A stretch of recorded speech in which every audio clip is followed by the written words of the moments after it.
आम की आम्रपाली वैरायटी ने आम के बागवानी की दिशा में क्रांति लाने का काम किया, क्योंकि आम की आम्रपाली किस्मों की वजह से ऐसी बहुत सारी किस्में ईजाद की गई जो व्यावसायिक रूप से काफ़ी अच्छी मानी जाती हैं। आम्रपाली के साथ क्रॉस करके कई कलर्ड वैरायटियाँ डेवलप की गई। तो आम्रपाली अपने आप में एक माँ का भी रोल अदा करती है, एक पिता का भी रोल अदा करती है।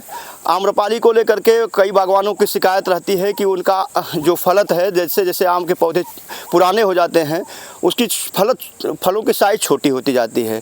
लेकिन हमारे साथ श्री अनिल पांडे जी हैं, पेशे से वकील और अच्छे बागवान। उनके बाग में मैंने पिछले साल भी विजिट की थी। पिछले साल और अच्छी फलत थी।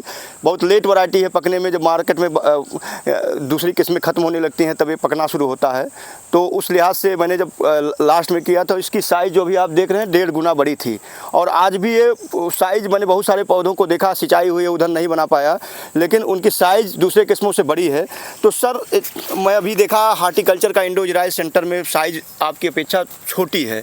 तो क्या तकनीकी अपनाते हैं कि आपकी ये जो आम्रपाली की साइज़ है? इसमें सिंचाई का प्रबंधन अच्छा रहता है। जी जी। तो देख रहे होंगे पूरे हमारे बाग में नमी पर्याप्त है। जी जी। पहले तो ड्रिप चलता था। हाँ। लेकिन ड्रिप से अब कवर नहीं कर पा रहा है। जी जी। तो इसमें अब फ्लड इरिगेशन होने लगा है। जी जी। और उसी की वजह से साइज़ थोड़ी बढ़िया हो जाती है। और कुछ मिट्टी का असर होगा, वहाँ की मिट्टी और हमारी मिट्टी में अंतर है। जी जी।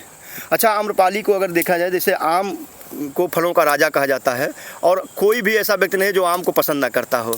तो अगर हम डायबिटिक पेशेंटों की बात करें, क्योंकि मीठा होता है तो बहुत मीठा होता है। हाँ, तो डायबिटिक पेशेंट के लिए कैसा होगा? अब ये तो डायबिटिक पेशेंट को आम कम ही खाना चाहिए। जी जी। लेकिन वैसे इसका स्वाद बहुत ही मीठा होता है। जी जी। हाँ। और अगर इसके हम आवक की बात करें तो मार्केट में किस महीने से पकना? जब आपकी दशहरी खत्म होगी उसके बाद ये शुरू होता है। जी जी जी। तो दशहरी मार्केट में जब आता है तो आम इफरात हो जाता है। अच्छा, एक चीज़ और हमने देखा है, आम की दूसरी किस्मों में एक समस्या आती है कि जो है वो फलत कम होती है, लेकिन इसका पूरा पौधा फलों से ही लदा, पत्तियां नहीं दिखती। पिछले साल भी ऐसे लदा था। जी जी। ये कंटिन्यूअस फल दे रहा है। अच्छा, हर साल फल दे रहा है। इसकी ग्रोथ नहीं हो रही, सब सारी डालें नीचे की तरफ झुकती चली जा रही हैं। जी जी जी। कितने साल बाद रोपने के पौधा फल देने लगा था? तुरंत फल देने लगा था, लेकिन 3-4 साल तक थोड़ा पौधे की ग्रोथ पर ध्यान देना चाहिए। अच्छा, ये कितने साल का पौधा हो गया है? ये 6 साल का पौधा है। तो अगर बात करें 6 साल के पौधे की, तो जितनी फलत आपने ली है, औसत कितना किलो आपको मिलने वाला है? लगभग 40 किलो तक एक पौधे से पिछले साल मिला था। इस साल भी लगभग जो पौधे, कुछ पौधों में अल्टरनेट फलिंग हो गई है, लेकिन तब भी 30-40 किलो तो आ ही जाएगा। तो अगर आप सजेस्ट करना चाहें तो आम्रपाली बागवानों को आम्रपाली के बागवानी के लिए कितना सजेस्ट करेंगे? अपने बाग में 50% आम्रपाली लगावें, बाकी औरों में कम मिक्स करें। जी जी। तो ये वही आम्रपाली है जिसको शुरू में बेचने के लिए बागवानों को समस्या झेलनी पड़ती थी। सिर्फ पूरे बाजार पर सिर्फ और सिर्फ दशहरी का राज हुआ करता था, चौसा का कपूरी का राज हुआ करता था।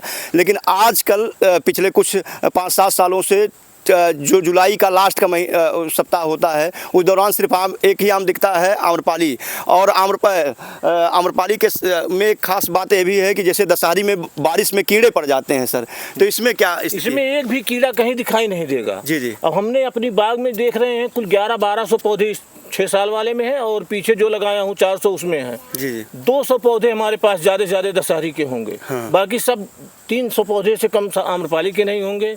चौसा है, ये सब हमने दशहरी कम रखा है। जी। तो हमारे साथ श्री अनिल पांडे जी थे, उनसे हमने बातें की और बहुत सारी ढेर सारी बातें की अलग अलग किस्मों को लेकर के।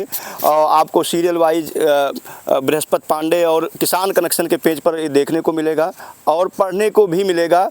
तो इंतज़ार करिए, जल्द ही पूरी स्टोरी आपको फेसबुक और यूट्यूब के जरिए आपके सामने होगी।